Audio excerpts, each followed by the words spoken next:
बंद दरवाजे के पीछे पुराने गलियारे में अचानक सब कुछ शांत हो गया। आर्यन, काव्या और समर तीनों उस बंद दरवाजे के सामने खड़े थे। अंदर से आई आवाज काव्या के लिए अनजान नहीं थी। उसका चेहरा अचानक सफेद पड़ गया। आर्यन ने उसकी तरफ देखा। काव्या, तुम इस आवाज को पहचानती हो? काव्या ने जवाब देने की कोशिश की, लेकिन उसके होठों से आवाज नहीं निकली। समर ने बेचैनी से उसकी तरफ देखा। तुमने भी पहचान लिया? काव्या ने धीरे से सिर हिला दिया। हाँ। आर्यन ने दरवाजे की तरफ देखा। कौन है अंदर? कोई जवाब नहीं आया। आर्यन ने दरवाजे को जोर से धक्का दिया। दरवाजा अपनी जगह से थोड़ा हिला, लेकिन खुला नहीं। पीछे हटो, समर ने कहा। आर्यन ने उसे घूर कर देखा। तुम मुझे आदेश मत दो। मैं आदेश नहीं दे रहा। मैं बता रहा हूं कि यह दरवाजा बाहर से नहीं खुलेगा। समर ने दीवार के पास बने पुराने ताले को देखा। ये अंदर से लॉक है। आर्यन की आंखें सकरी हो गईं। तो इसका मतलब कोई अंदर है? तीनों कुछ पल चुप रहे। फिर काव्या ने धीरे से पूछा, लेकिन वो यहां इतने सालों से कैसे छिप सकता है? समर ने उसकी तरफ देखा।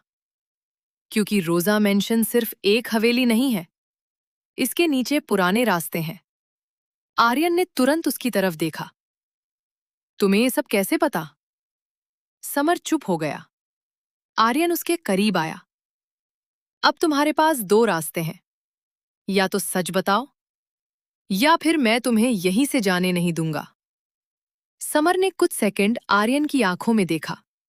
फिर उसने धीमे स्वर में कहा, मैं यहां पहली बार नहीं आया हूं। काव्या चौंक गई। क्या? मैं इस घर को पहले से जानता हूं। और तुम्हें पता है कि इसके नीचे क्या है? समर ने सिर हिलाया। हां। आर्यन का गुस्सा बढ़ गया। तो अब तक चुप क्यों थे? क्योंकि मुझे आदेश था। किसका?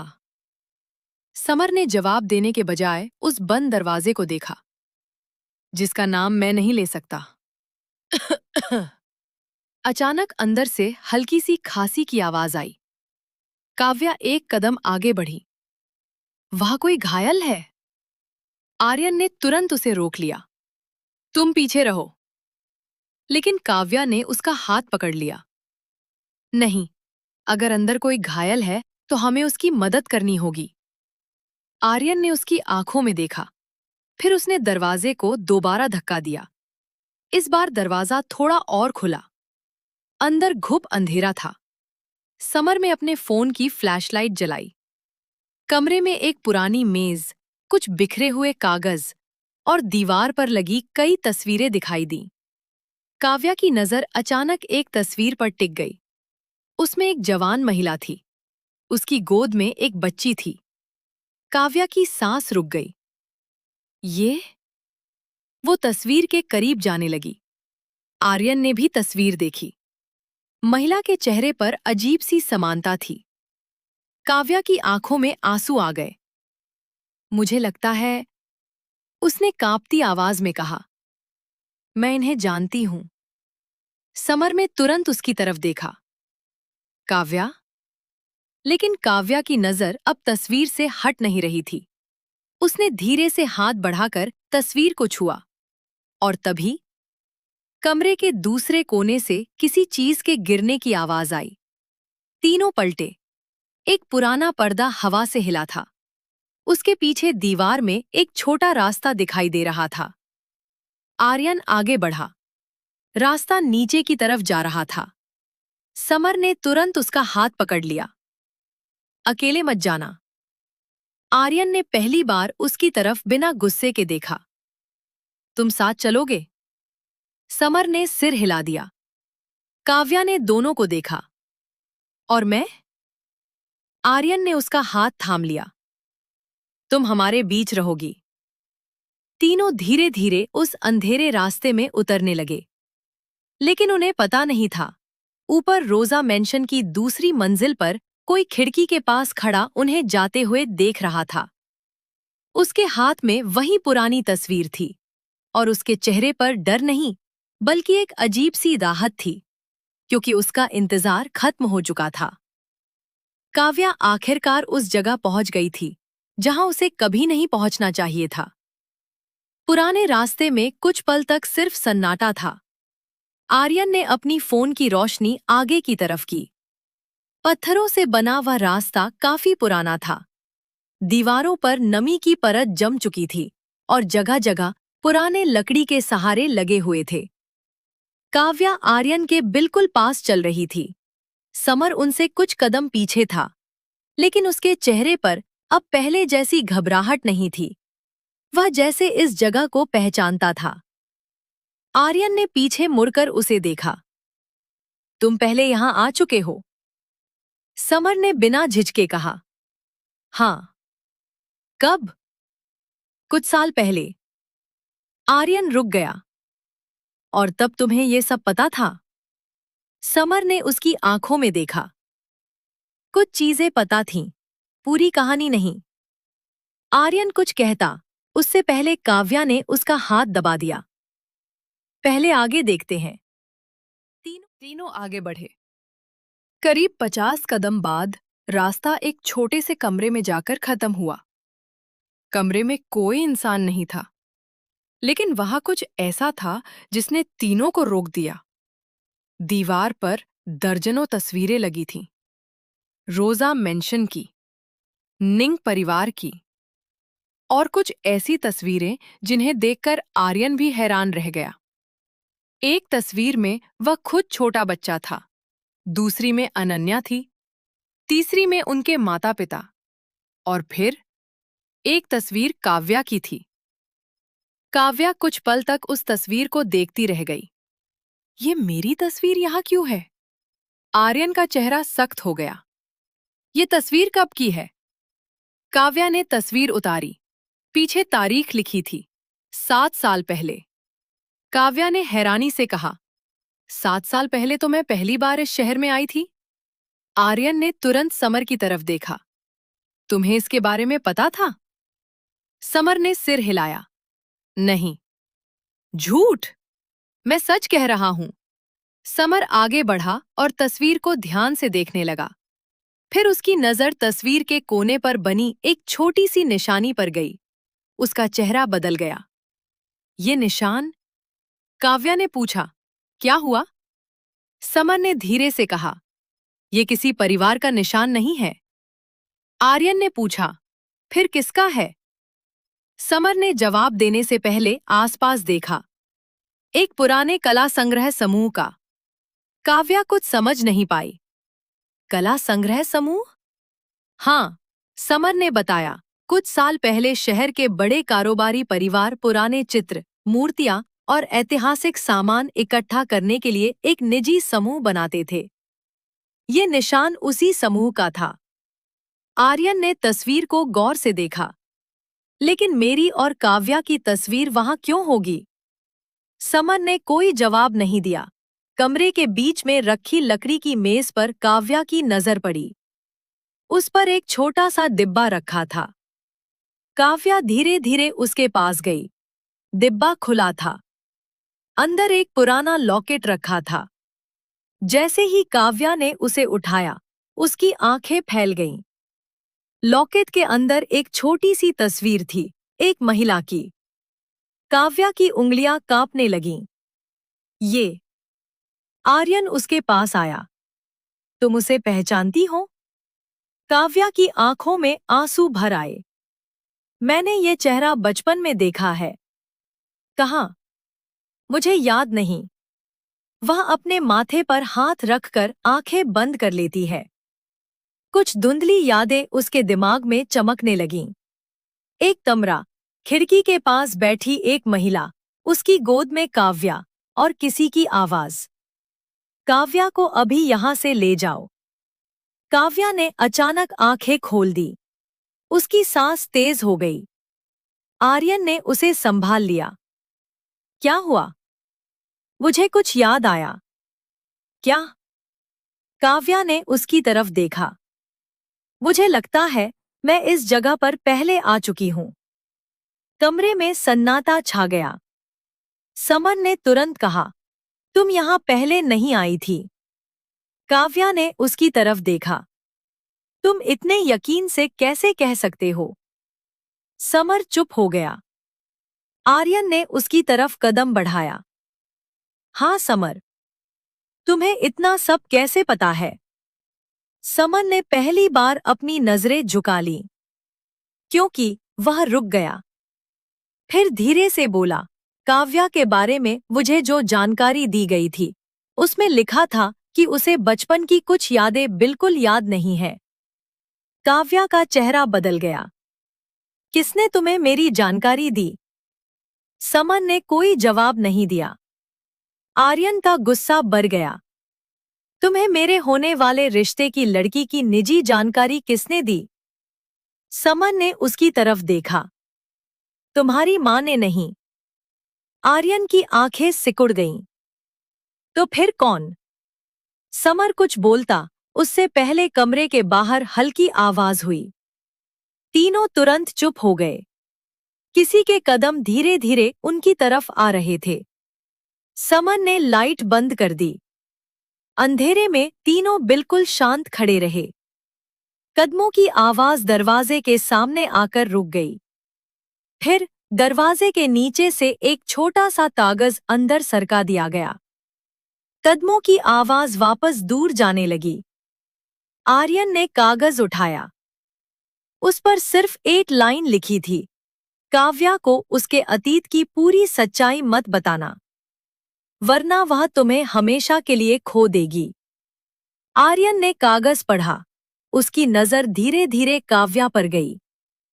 काव्या ने उसकी आंखों में कुछ ऐसा देख लिया जिससे उसके दिल में पहली बार डर पैदा हुआ, क्योंकि उसे लगा शायद उसके अतीत का सच सिर्फ उसकी जिंदगी नहीं, उसके और आर्यन के रिश्ते को भी बदल सकता है। कमरे में कुछ पल तक किसी की आवाज नहीं निकली। आर्यन के हाथ में वह कागज था जिस पर लिखा था, काव्या को उसके अतीत की पूरी सच्चाई मत बताना, वरना वह तुम्हें हमेशा के लिए खो देगी। काव्या की नजर लगातार आर्यन के चेहरे पर थी। उसे डर उस संदेश से नहीं लग रहा था। आर्यन ने कागज पढ़ा। उसकी नजर धीरे धीरे काव्या पर गई।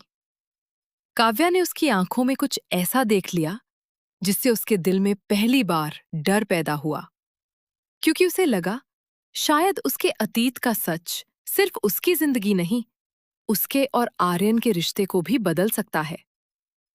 कमरे में कुछ पल तक किसी की आवाज नहीं निकली। आर्यन के हाथ में वह कागज था जिस पर लिखा था, काव्या को उसके अतीत की पूरी सच्चाई मत बताना, वरना वह तुम्हें हमेशा के लिए खो देगी। काव्या की नजर लगातार आर्यन के चेहरे पर थी। उसे डर उस संदेश से नहीं लग रहा था, डर इस बात से लग रहा था कि आर्यन उसे पढ़ने के बाद उससे कुछ छिपा रहा था। आर्यन, उसने धीरे से उसका हाथ पकड़ लिया। तुम मुझसे कुछ छिपा रहे हो? आर्यन ने उसकी तरफ देखा। नहीं। फिर तुम्हारी आंखें ऐसा क्यों कह रही हैं? आर्यन कुछ पल चुप रहा। फिर उसने कागज मोड़कर अपनी जेब में रख लिया। क्योंकि मैं नहीं चाहता कि कोई तुम्हें डराए। काव्या ने उसकी आंखों में देखा। मुझे डराने की कोशिश कोई और कर रहा है, लेकिन तुम मुझसे सच छिपा रहे हो। आर्यन के पास इसका कोई जवाब नहीं था। समर कुछ दूरी पर खड़ा दोनों को देख रहा था। आखिरकार उसने कहा, आर्यन, ये कागज तुम्हें रोकने के लिए है। आर्यन ने उसकी तरफ देखा। और तुम? मैं तुम्हें रोकने नहीं आया। तो फिर किस लिए आए हो? समर ने धीरे से कहा, काव्या को उस चीज तक पहुंचाने के लिए जो शायद उसके सारे सवालों का जवाब दे सकती है। काव्या ने तुरंत पूछा, क्या? समर ने दीवार पर लगी तस्वीरों की तरफ इशारा किया। इन तस्वीरों को ध्यान से देखो। तीनों दीवार के सामने खड़े हो गए। काव्या एक एक तस्वीर देखने लगी। अधिकतर तस्वीरें पुराने कला प्रदर्शनियों की थीं। कहीं पुराने चित्र थे, कहीं मूर्तियां, कहीं राजघरानों के संग्रह। लेकिन एक तस्वीर पर काव्या की नजर टिक गई। वह तस्वीर एक कला प्रदर्शनी की थी। भीड़ के बीच एक युवा महिला खड़ी थी। उसके हाथ में वही लॉकेट था जो कुछ देर पहले काव्या को मिला था। काव्या का दिल तेज धड़कने लगा। ये वही है। आर्यन ने तस्वीर को ध्यान से देखा। ये महिला कौन है? समर ने कहा, मुझे नहीं पता। काव्या ने उसकी तरफ देखा। तुम हमेशा यही कहते हो। समर ने हल्की मुस्कान दी। क्योंकि इस बार सच में नहीं पता। आर्यन ने तस्वीर को दीवार से उतार लिया। पीछे एक छोटा सा कागज चिपका हुआ था। उस पर एक नाम लिखा था, नंदिनी मेहरा। काव्या ने नाम पढ़ते ही आंखें बंद कर ली। अचानक उसके दिमाग में एक धुंधली आवाज गूंजी, नंदिनी, तुम इसे यहां से लेकर जाओ। उसने अपना सिर पकड़ लिया। आह! आर्यन ने तुरंत उसे संभाला। काव्या? उसकी आंखों के सामने कुछ सेकंड के लिए सब धुंधला हो गया। फिर उसे एक दृश्य दिखाई दिया। एक छोटी सी बच्ची, एक महिला उसका हाथ पकड़कर भाग रही थी। पीछे किसी आदमी की आवाज, और फिर वही महिला झुककर बच्ची से कह रही थी, और कभी तुम्हें अपना नाम याद ना रहे तो बस इतना याद रखना, तुम अकेली नहीं हो। काव्या ने झटके से आंखें खोल दी। उसकी सांसें तेज चल रही थीं।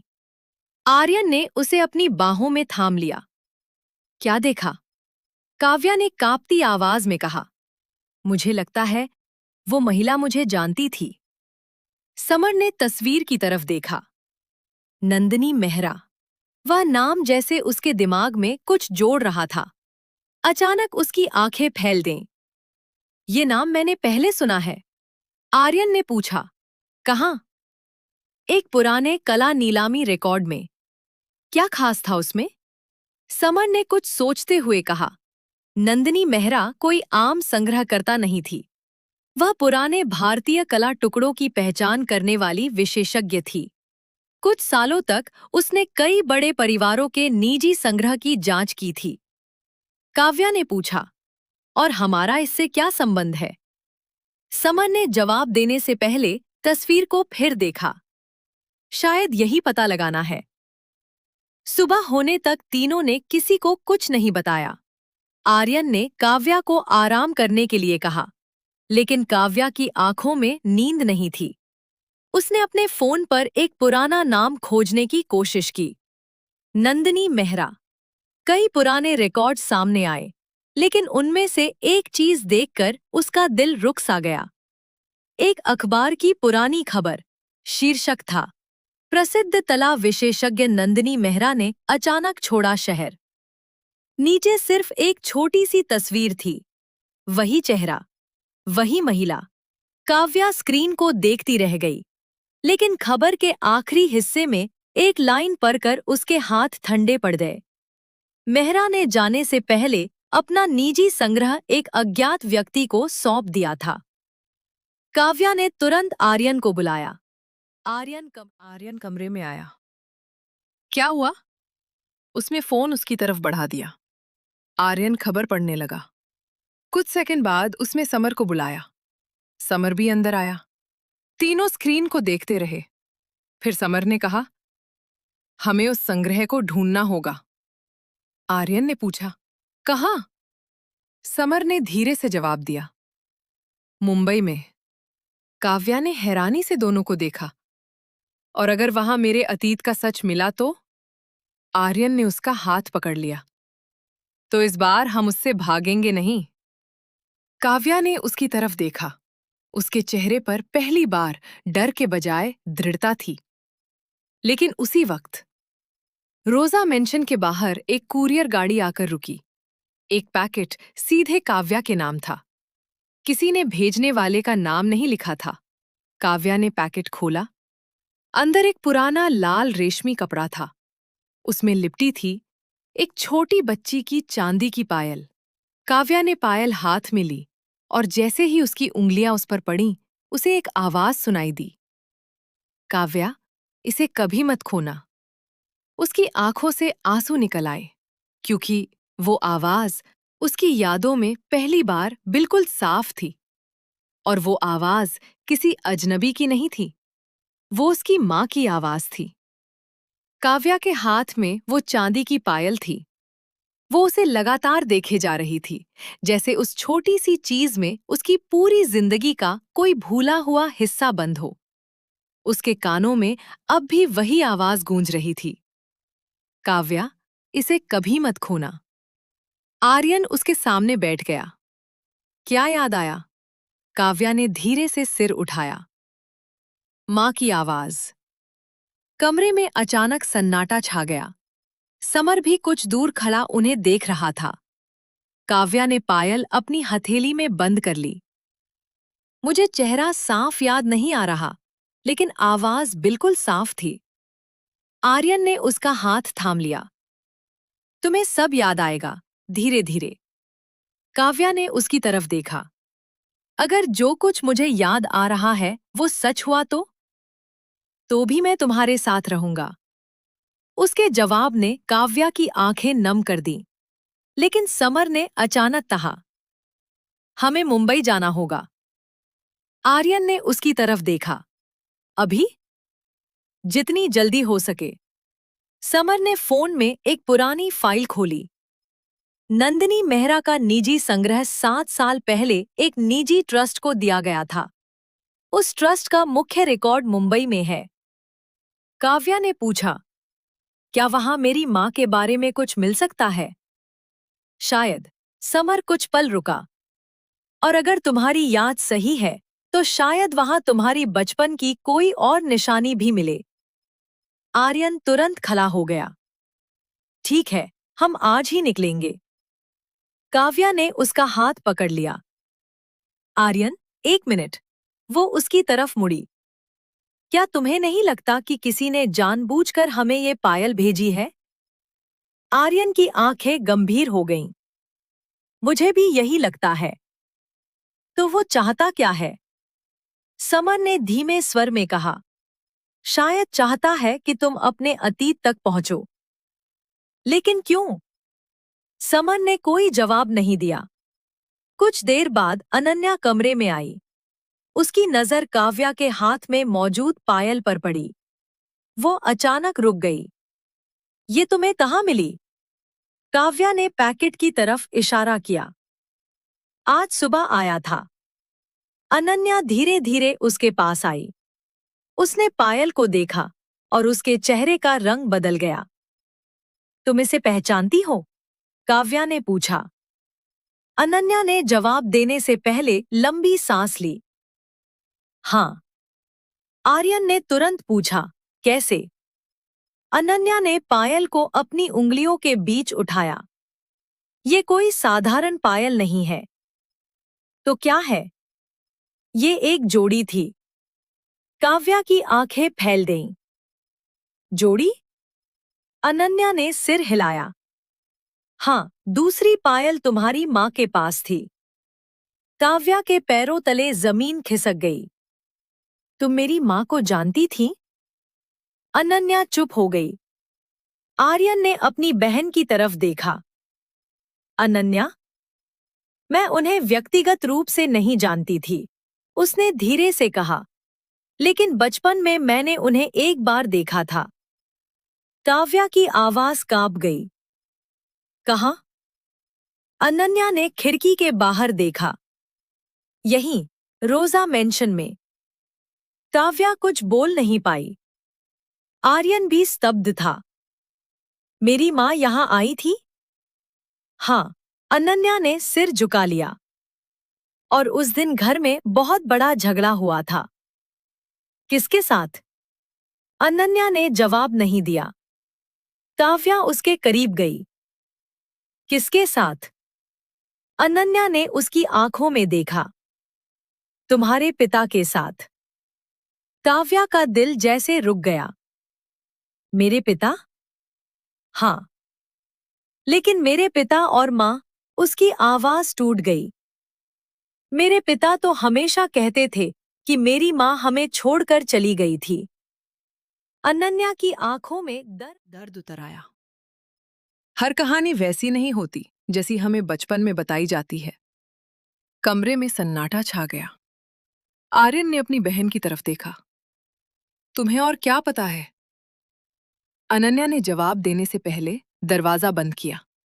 फिर बहुत धीमी आवाज में बोली, तुम्हारी माँ तुम्हें छोड़कर नहीं गई थी काव्या।